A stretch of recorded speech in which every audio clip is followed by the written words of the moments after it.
I don't think God has brought Israel to a place right now where they are enjoying the fullness of His blessing. They can't, because they've rejected His Son. When Jesus said at the end of His ministry, "Your house is left to you desolate," you didn't know the time of your visitation. Their back is still turned to their Messiah. They still reject the Messiah.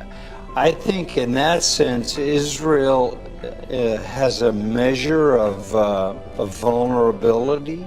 Look, there are generations of Jews who have died and perished in hell, and there are going to be more until they turn to their Messiah and believe in Him. There was no beauty that we would desire Him. He didn't fit our messianic picture, and He didn't do what we thought He would do. He didn't knock off the Romans, and He didn't set up the kingdom.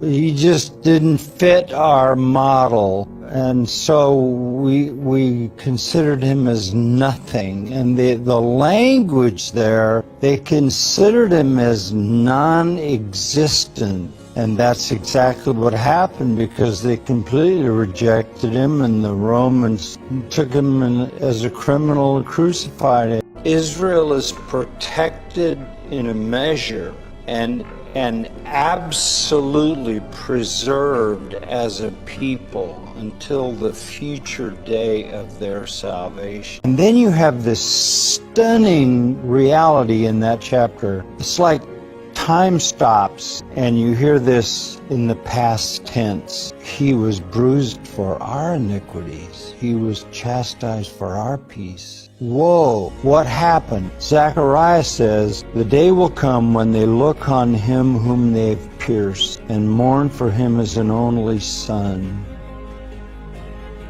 Wow. But that's what the Jewish people will say when they look on the one they pierced and mourn for Him as an only son. They'll say, "We thought He was stricken by God.